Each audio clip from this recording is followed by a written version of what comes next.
Welcome everyone, this is Tactical here, and today we have a battle sent in by Mr. Tufel, played between the High Elves and the Greenskins. For the High Elves played by Mr. Tufel, we have Teclis on his Skittles bird leading the way, with a bunch of damaging spells like the Bound Fiery Convocation and the Chain Lightning spell to clear out Greenskin blobs. As for the rest of the spell kit, we have Enfeebling Foe to weaken enemy and the Regrowth for some nice healing. For items, there is the Potion of Sharoi, as well as the Scroll of Hoeth, just to provide a bit more supporting capacity. As for the rest of the army, we have a front line of Rangers. Their anti-infantry attacks would be really nice against the light infantry of Greenskins. And at the back, a sturdier backbone of Silverin Gods, heavily armored, nice melee defense, and also a single unit of Sword Masters for the anti-infantry armor piercing to deal with Black Orcs in case there are any. Now for the flanks, we have a couple of spearmen to protect and also a bunch of Illyrian Reaver archers. As for the Greenskins, we have a skirmishing force, really staple forces right now. Forest Goblin Spider Rider archers, the Manji Marauders, and also the Death Creepers. At the back, a front line of Orc Boys mixed in with Goblins, and there are some more Orc Boys at the back, some big uns, as well as a single unit of Black Orcs. Also, worth noting is that there are some Orc-board chariots here, armor-piercing anti-infantry. They are actually really good against the High Elf infantry, punching through the armored Swordmasters and Silverin Guard. They should be able to do some good damage here.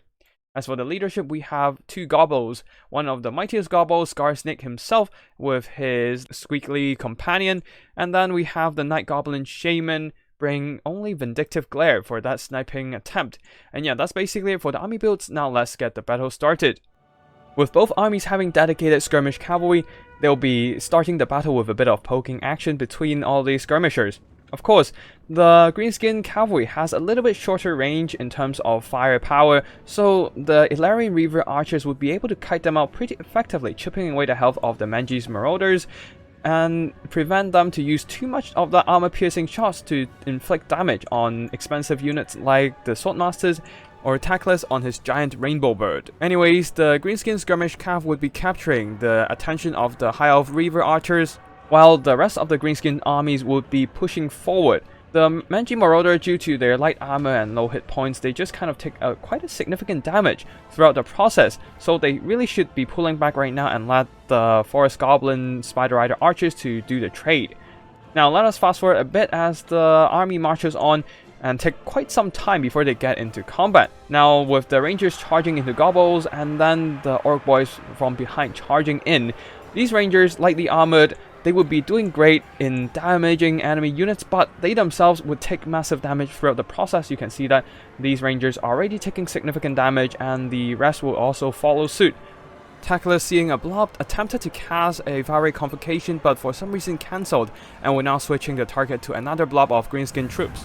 But the Greenskin army doing excellent in terms of micro here, pulling back his infantry troops and luring the Rangers into the area of effect of the Fiery Convocation, causing the High Elves to commit some accidental friendly fire, obliterating an entire Ranger unit of their own. Though the long trajectory of the Flaming Bird does help the spell to hit another blob of Greenskin troops and doing some decent damage overall. But with the middle collapsing, the Silverin Guard and the Spearmen at the back, as well as the Swordmasters, are rushing towards the front line trying to stem this Green Tide, who is now juiced up by the massive Wa, buffing their melee attack and weapon damage. The Swordmasters of Hoeth receiving a regrowth right now, trying to sustain the hit points and the martial mastery, but to the surprise of the blobbed up Greenskins, a Chain Lightning is dropped right on top of these blobbed up Greenskin infantry. Now, the Greenskin player probably assumed that since the Fiery Convocation is casted, it is on cooldown right now and Teclis have no more AOE spell attacks. So that's why he concentrated the Greenskin infantry trying to overload the flimsy High Elf front line. But of course, Teclis, as the master of the 8 winds, pulls out a heaven spell from his back pocket and punishes them for it. Now to be fair, Chain Lightning is not a popular spell at all. You never ever see them in multiplayer combat, honestly. And even if you see them, they are in the form of bound spells for Quartals, and definitely not on Teclis and his purple bird. So despite the greenskin blobbing a bit too much here, it is definitely understandable because you wouldn't have expected Teclis to be spamming those AOE magic, allowing Mr. Tefel to catch them by surprise. On the flank we have a bunch of greenskin skirmish cavalry focusing down the Illyrian Reaver archers, definitely a good trade for them, but then there are more Illyrian Reaver archers shooting at them from afar, away from their range, so they're gonna take some significant damage from the skirmish firepower. And then Teclis diving down, trying to snipe out Skarsnik. Skarsnik responding with a get back here, holding up the leadership of surrounding infantry and blobbing up around Teclis, but this is a massive mistake, as the now blobbed up Black Orcs suffer massive damage from the chain lightning, possibly even an upgraded version.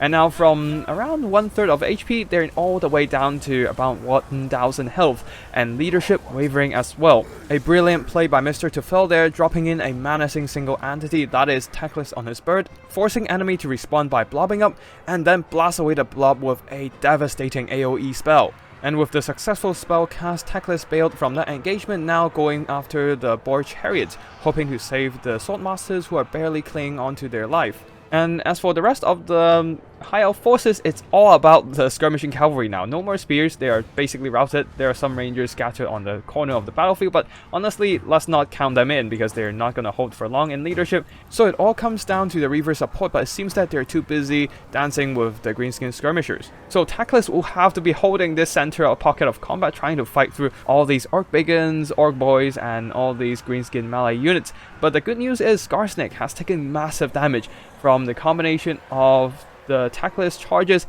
and also the Swordmasters of Hoeth, and here comes a second fiery convocation beautifully placed along a line of greenskin infantry who are now pinned in by the Swordmasters, singeing a bunch of Orc Biggins, Orc Boys, and a bit minor damage to all these Orc Boy units.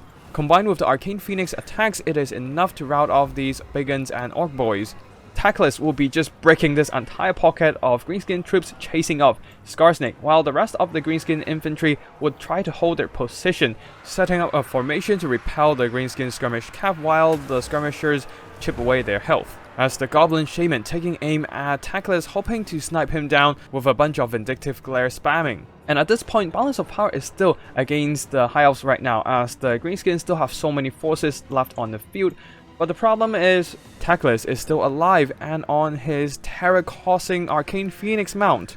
And the greenskin leadership at this point, with all the damage taken, they are very prone to terror out, especially with Skarsnik soon to be taken down by Teclis' pursuit. So if the High Elves can get one good engagement and cause a terror chain rout, they might very well turn this whole game around. Night Goblin Shaman trying his best to do damage to Teclis with the Vindictive Glare, but the miscast damage definitely taking a toll on the Night Goblin Shaman.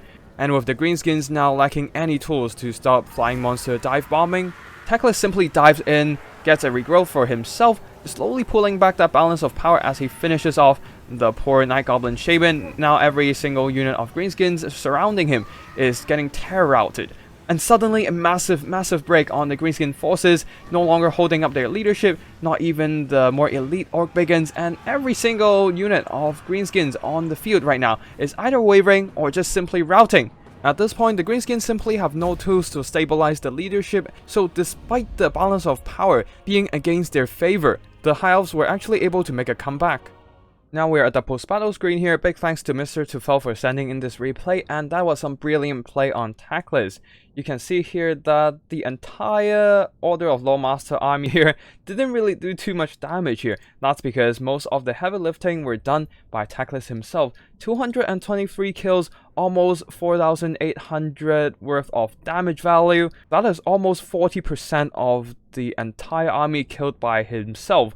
The combination of multiple flaming convocations and also the chain lightnings were so devastating. Of course, part of that damage was inflated because friendly fire from spells do count into his damage value. So you can probably say that he killed off around 1/3 of the greenskin army. Still, that is some very impressive accomplishment right there. And you can see that how powerful can Teclis be with the combination of his items and spell kit.